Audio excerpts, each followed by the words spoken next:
Selamat sore, shalom semuanya. Shalom. Apa kabarnya sore hari ini? Luar biasa bagi saudara yang baru pertama kali hadir di Circus Church. Saya mengucapkan selamat datang. Saya berdoa biar ini menjadi rumah yang baik buat kita semua. Rumah di mana saudara dan saya bisa mempunyai perjalanan iman. Karena saya percaya sebagai orang yang hidup percaya kepada Yesus, artinya kita hidup sebagai orang yang beriman. Yang setuju katakan amin. Saya berdoa, kita berharap sama-sama melalui perjalanan Circus Church rumah Tuhan di tempat ini, kita punya kondisi iman kita baik dan sehat. Katakan sehat. Katakan pada kiri kananmu, biar imanmu selalu sehat. Iman bukan pikiran, tetapi Alkitab berkata, jagalah hatimu dengan segala kewaspadaan, karena dari situ terpancar apa? Kehidupan. Kita berdoa supaya kondisi keadaan hati kita sehat. Kalau hati kita sehat, maka segala sesuatu yang keluar dari hidup kita pasti sehat juga. Kalau perjalanan hidup iman, hati kita semuanya bisa sehat, saya yakin saudara nggak akan kaget karena saudara akan memahami betul bahwa hidup di dalam Tuhan tidak pernah sia-sia. Termasuk perjalanan iman saudara beribadah di tempat ini juga nggak sia-sia. Ada banyak teman-teman yang melayani dari tadi, ya, mempersiapkan diri, membantu saudara. Ada tadi saya lihat Joseph lagu terakhir apa sih? Jesus be the Center. Mungkin ini laptopnya baru, sehingga note draftnya nggak ada di situ. Tapi saya lihat tadi ngintip dari belakang, gimana Yosef berusaha, dia masih Google. Saya pikir Yosef ngapain? Lagi ngatur multimedia kok dia malah Google browsing apa? Oh ternyata dia browsing lagu. Dengan cepat dia browsing cari tuh lagu. Saya ketawa sendiri dalam hati. Terus dia dapat lagunya, tiba-tiba saya perhati kata-katanya awalnya benar, tengah-tengahnya salah. Jadi dia cari lagi, terus dia download. Jadi dia mengejar untuk mendapatkan lagu supaya saudara dan saya yang hafal bisa ikut menyanyikan. Itu sebabnya tadi lagu terlambat. Tetapi saudara, bukan masalah terlambat atau enggaknya, tetapi saudara nggak tahu bahwa di belakang sana ada yang nggak kelihatan, lagi berusaha keras, nggak buat kesalahan, supaya saudara sama-sama bisa bernyanyi. Saya kasih tahu, nggak ada yang lebih indah di dalam hidup ini selain hidup kita bisa terbantukan untuk kebaikan. Bukankah Yesus berkata, aku datang bukan untuk dilayani, aku datang untuk melayani. Saya berdoa di bulan yang baru, bulan Maret ini, melalui saudara dan melalui saya, orang-orang lain bisa merasakan bahwa hidup kita terbantukan karena saudara melakukan yang harus saudara lakukan di dalam Tuhan. Bisa katakan pada kiri kananmu, kamu tuh orangnya baik dan benar. Katakan kepada kiri kanan. Nah, ini penting. Sebabnya saudara harus yakin. Saudara harus yakin untuk melakukan apa yang harus saudara lakukan dengan benar. Maka saudara bisa melihat hidup saudara nggak sia-sia. Tadi Claude, BB saya, Pastor, sorry ada keluarga, saya sama Nadia nggak bisa datang, sorry banget. Tetapi Rabe dan Alex udah ambil kamera jauh-jauh. Saya percaya. Saya pikir kok belum datang, ternyata mereka berdua datang juga. Mereka peduli. Mereka melakukan apa yang harus mereka lakukan. Saudara, yang saya ingin sampaikan di sini adalah bahwa hidup kita selalu berkaitan seorang akan yang lain.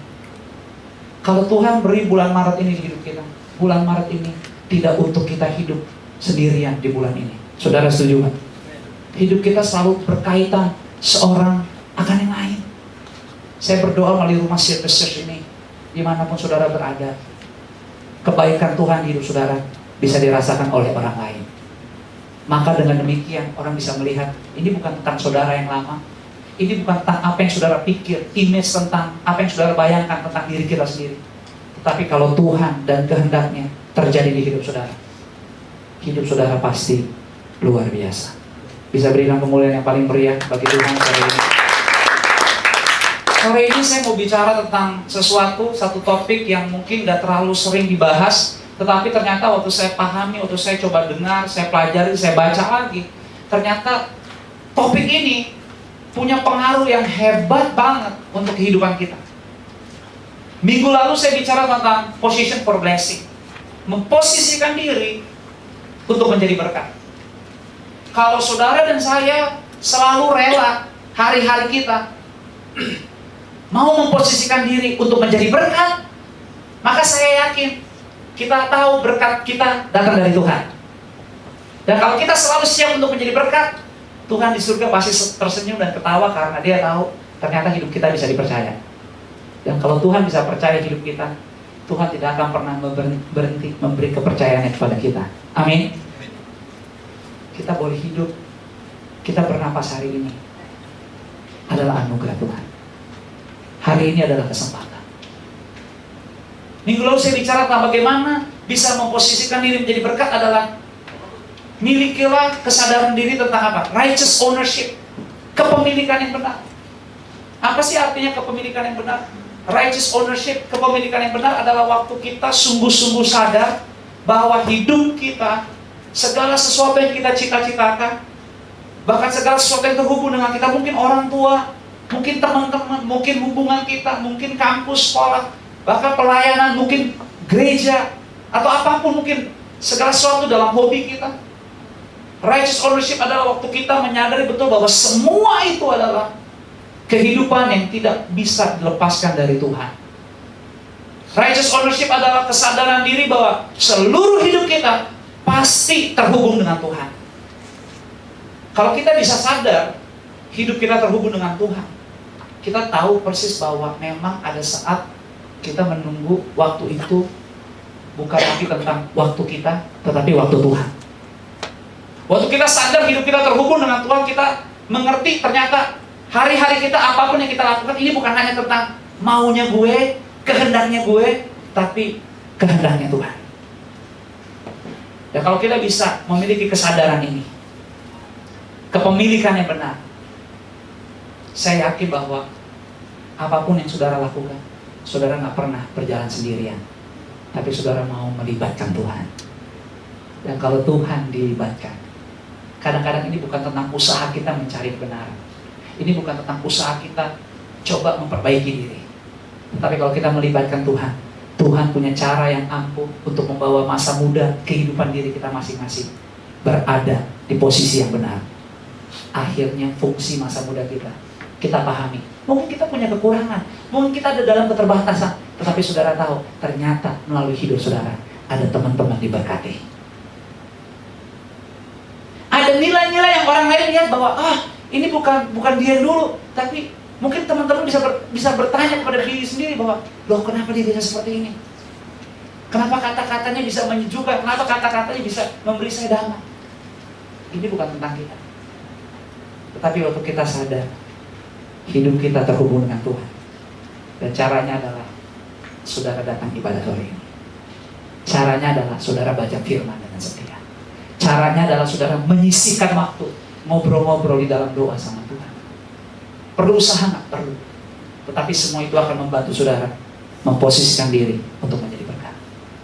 Sore ini, satu topik yang saya mau sampaikan kepada saudara yang membantu kita juga untuk bisa memposisikan diri menjadi berkat adalah honor, yaitu sikap menghormati. Bisa katakan sama-sama, menghormati. Saudara, menghormati atau sikap hormat adalah sebuah sikap yang punya nilai yang luar biasa. Sebuah sikap yang bukan hanya saudara memberi berkat kepada orang, tapi sikap hormat atau menghormati akan mendatangkan berkat Tuhan di hidup saudara.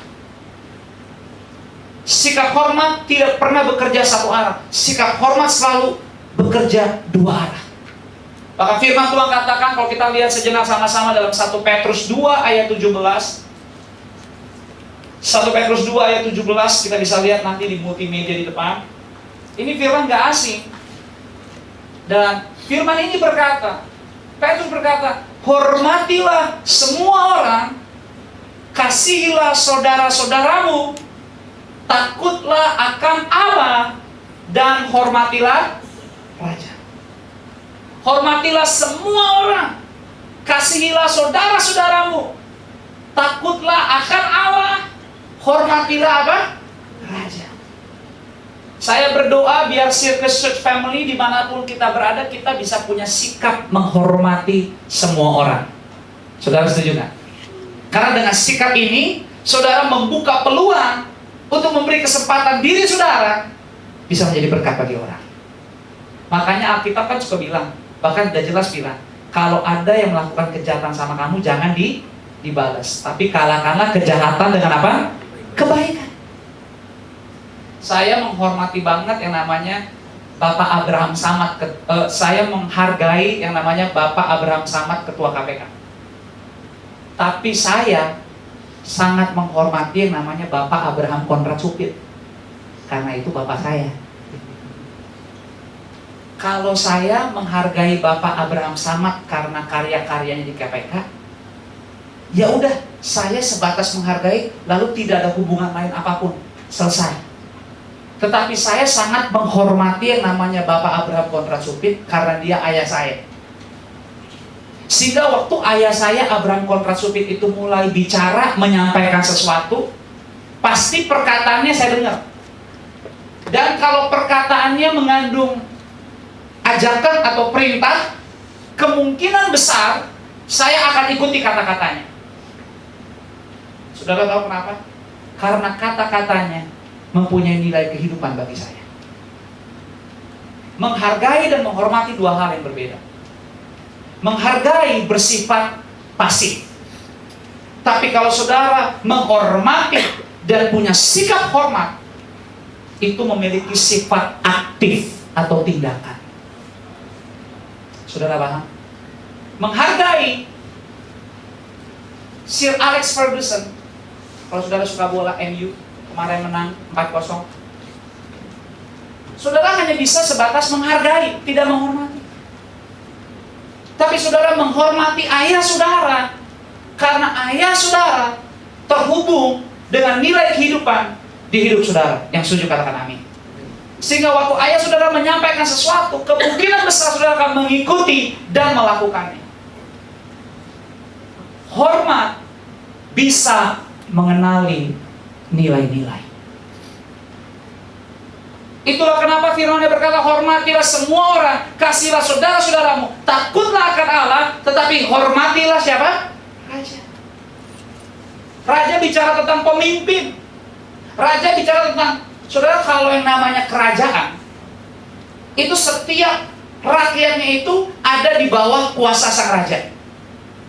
Beda sama yang namanya government. Kerajaan sama pemerintah itu berbeda. Kerajaan itu segala sesuatunya diatur tunggal oleh kerajaan. Hal yang sama demikian dalam perjalanan iman kita. Kita hidup di dalam kerajaan Tuhan. Yang setuju katakan amin. Yesus kita adalah raja di atas segala raja. Artinya, kita suka atau tidak, terhubung langsung dengan kekuasaan kerajaan Tuhan, yaitu perkataan firman-Nya. Dan hal yang penting untuk kita pahami adalah bagaimana kita bisa menghormati Tuhan dengan cara mendengar firman-Nya dan melakukan firman. Firman Tuhan selanjutnya dikatakan dalam Roma 13 ayat yang ke-7. Roma 13 ayat yang ke-7. Firman-Nya berkata demikian. Bayarlah kepada semua orang apa yang harus kamu bayar. Pajak kepada orang yang berhak menerima pajak, cukai kepada orang yang berhak menerima cukai, rasa takut kepada orang yang berhak menerima rasa takut, dan hormat kepada orang yang berhak menerima apa? Hormat. Di Kuta sana di Bali ya saudara, ada satu spot, satu hook ya. Ada satu tanah kosong, tetapi di atas tanah itu ada monumen nisan yang tinggi. Dan di dalam monumen nisan tinggi itu ada apa? Tulisan nama-nama, ada ratusan nama, lebih dari 200 nama. Dan nama-nama itu adalah nama-nama dari korban bom Bali tahun berapa?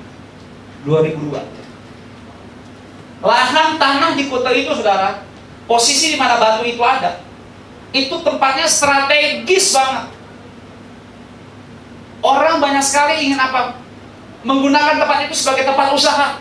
Tapi sampai hari ini tempat itu tidak dibuat usaha apapun. Bukan karena orang nggak mau, bukan orang nggak punya modal, tapi mereka membiarkan tempat itu kosong dan berdiri monumen dengan nama-nama di atas atau di dalam nisan itu sebagai tanda untuk mereka memberi hormat kepada orang-orang atau korban yang meninggal karena bom Bali itu. Karena dengan demikian, bagi mereka keluarga yang ditinggalkan, waktu mereka datang lagi ke situ dan melihat nama-nama relatif mereka ada di situ, itu memberi kenangan, kekuatan, dan pengharapan. Sikap hormat punya kehidupan. Sikap hormat punya nilai. Sikap hormat memberi kenangan. Katakan kenangan. Tengok kiri kananmu, katakan, kamu orangnya baik, cuman suka kurang beri kenangan. Saudara, hidup ini tuh yang paling penting beri kenangan. Benar nggak saudara? Benar nggak Bay? Abah itu nyanyi nggak hafal, tapi kehadirannya di depan, asal pegang mic, dia memberi kenangan. Asik. Hafal lagu sih kagak, suara bagus, ya nggak bisa dibilang bagus juga. Tapi yang penting dia hadir di depan, dia beri senyuman, fisiknya ada. Kenapa? Dia mau beri kenangan kepada saudara. Hidup ini tentang kenangan. Kalau Yesus di bumi ini hidupnya singkat, nggak melakukan apa-apa, nggak ada kenangan. Kalau Yesus hari ini kita peringati karyanya, mati di atas kayu salib. Hari ini kita akan terima sakrament perjamuan kudus. Kalau dia tidak sampai selesai jalan di atas kayu salib, dan dia nggak mati di kayu salib, nggak akan ada kenangan, nggak akan ada kebangkitan. Saya berdoa, kita berdoa sama-sama, biar bulan Maret ini hidup kita selalu meninggalkan kenangan kebenaran. Kenangan yang perlu kita tinggalkan kepada orang-orang di sekitar kita, teman, orang tua, kakak beradik, apapun. Makanya saya selalu katakan, orang yang berbahagia adalah orang yang bertanggung jawab. Saudara gak pernah ketemu orang bahagia kalau hidupnya di luar tanggung jawab. Kita berdoa sama-sama, dan kita berusaha sepanjang bulan Maret ini, hari demi hari, kita coba bertanggung jawab sebaik mungkin bersama Tuhan. Saudara mau amin? Saudara bisa katakan kepada kiri kananmu dan tanya, mau gak kamu bertanggung jawab di bulan ini? Nah ini penting, ini penting. Saya menantang saudara, saya mengajak saudara bertanggung jawab bawa jiwa-jiwa baru. Hari ini ada yang bawa jiwa-jiwa baru? Hari ini ada yang bawa jiwa baru? Desi saya tahu, luar biasa. Siapa namanya? Saula, welcome home. Ada lagi yang bawa jiwa baru? Desi, Kacer, bawa jiwa baru. Agus, welcome home lagi. Ya, Agus kaget, ruangannya setengah gelap, beginilah Gus keadaan Circus Church. Tapi tenang aja Gus, kita akan pindah soon ke tempat yang luar biasa. Jiwa baru penting, meninggalkan kenangan. Berilah hormat, di mana hormat itu harus berada pada tempatnya. I'm not asking you to honor disloyalty. Saya nggak minta saudara untuk menghormati ketidaksetiaan. Saya tidak minta saudara untuk honor unrighteousness. Saya tidak minta saudara untuk menghormati ketidakbenaran. But I'm asking you, saya minta saudara, sebagaimana Alkitab berkata, hormati semua orang, yaitu jiwa-jiwa. How? Beri hormat kepada kebenaran Tuhan untuk hidup di diri kita. Maka dimanapun kita berada, kita menjadi firman yang terbuka, bisa dibaca oleh banyak orang. Dan akhirnya nama Tuhan dipermuliakan. Kalau ini bisa terjadi, apapun yang saudara doakan, Tuhan proses, Tuhan kasih jawaban indah pada waktunya. Berikan kemuliaan yang paling meriah hanya bagi Tuhan. Efesus 6 ayat 2, ayat yang gak asing. Ini ayat favoritnya orang tua, ayat favoritnya Bu Emi. Efesus 6 ayat 2 bunyinya berkata apa? Sama-sama dikatakan apa? Hormatilah apa? Ayahmu dan ibumu. Ya kan, ini favorit banget nih orang tua nih. Dari zaman dulu sampai nanti kiamat. Adalah suatu perintah yang penting. Seperti yang nyata dari janji ini. Janjinya apa sih? Coba lihat Ulangan pasal 5 ayat 16. Ulangan 5 ayat 16. Ulangan pasal 5 ayat yang ke-16 berkata demikian. Ini janjinya. Hormatilah ayahmu dan ibumu seperti yang diperintahkan kepadamu oleh Tuhan Allahmu, supaya apa? Lanjut umurmu. Katakan wow. Dan baik keadaanmu di tanah yang diberikan Tuhan Allahmu. Suruh bayangin, umur panjang tergantung waktu kita punya sikap apa? Hormat. Katakan hormat. Suruh bayangin, keadaan hidup kita di tanah yang Tuhan beri menjadi baik atau tidak tergantung dengan sikap hormat. Ternyata sikap hormat punya peranan yang penting banget, nggak sepele. Makanya kan kita datang sore ini bukan hanya untuk ketemu, bukan hanya untuk rutin beribadah, bukan hanya sekedar menyampaikan terima kasih, tetapi ini adalah bukti dirasa hormat kita. Kita bukan hanya rindu menghormati Tuhan dalam pikiran, enggak, tapi kita membawa seluruh fisik kita bergerak, mempersiapkan diri, bahkan melangkahkan kaki. Walaupun kita tidak datang di sini pakai mobil Lamborghini di bawah tadi, sedang warna-warni di bawah. Tapi yang penting bukan mobilnya, fisik saudara dan saya ada di rumah Tuhan. Itu yang penting. Mau saudara jalan kaki, pakai motor, sepeda, mobil, untuk naik ke lantai 2 ini perlu usaha. Saudara diam doang, nggak ada malaikat yang bawa saudara naik ke dalam ruangan, nggak ada. Saudara harus melangkahkan kaki. Saudara harus izinkan otak saudara bergerak, menggerakkan setiap syaraf saudara yang berhubungan langsung untuk saudara bisa ada dalam ruangan ini. Semuanya perlu usaha.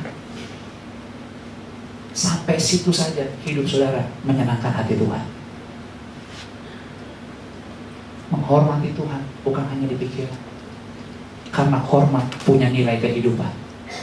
Hormat tidak pasif, aktif, melakukan, bertindak. Maka umur panjang dan keadaan pasti baik.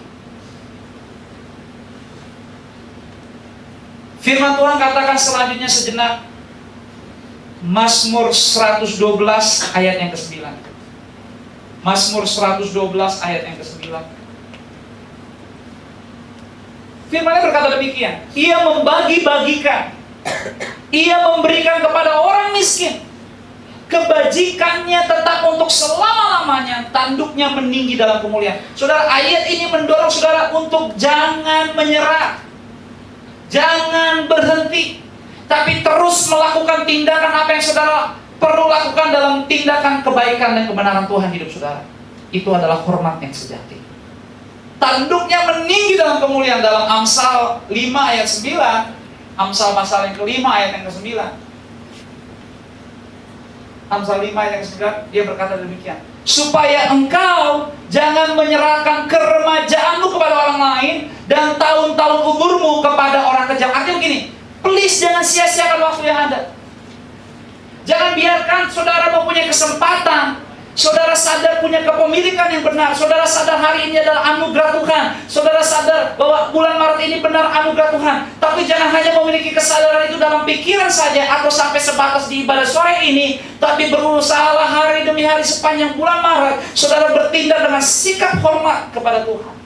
Sikap hormat di mana saudara seharusnya memberi hormat itu berada, supaya apapun keadaan, ada godaan ada hal-hal yang coba menarik saudara dari fokus saudara, dari konsentrasi saudara, belajar setia, belajar percaya, belajar fokus, tetap berjalan. Itu sebabnya kita berkata orang benar hidup oleh karena iman. Iman timbul dari pendengaran akan firman, tetapi iman tanpa perbuatan adalah mati.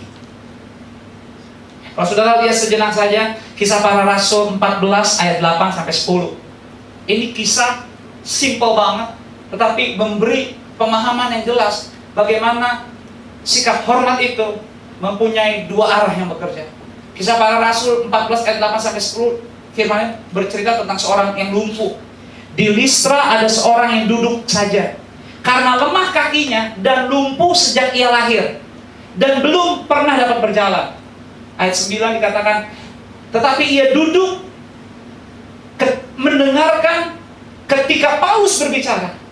Lalu Paulus menatap dia dan melihat bahwa ia beriman dan dapat disembuhkan. Ayat yang ke-10-nya dikatakan demikian. Lalu kata Paulus dengan suara nyaring, berdirilah tegak di atas kakimu. Dan orang itu apa? Melonjak berdiri, lalu berjalan kian kemari. Saudara perhatikan, orang ini belum pernah jalan. Dari lahir dia lumpuh. Dia hanya bisa duduk, tetapi waktu dia tahu ada seseorang yang menyampaikan kabar baik, namanya Paulus, dan waktu dia mendengar Paulus, dia dengar Paulus bicara, tetapi Paulus menatap dia. Paulus melihat dia dan berkata, wow, orang ini beriman dan percaya. Tapi Paulus gak hanya melihat doang, tapi Paulus ngomong gini, sekarang kamu berdiri. Dan orang itu juga bukan hanya mendengar, tetapi dia mengambil keputusan apa? Berdiri. Belum punya pengalaman berjalan, dia berdiri, tetapi juga berjalan kian kemari. Ada mujizat. Saudara tahu setiap kali saudara berdoa, doa saudara didengar Tuhan. Amin. Saya kemarin dalam pesawat ada dengan teman saya namanya Dian Purba, dia katakan, Josh, gue udah punya anak 2 loh. Dan puji Tuhan, kita sedikit ngobrol-ngobrol tentang perjalanan iman dan pelayanan. Dia katakan, Josh, luar biasa banget.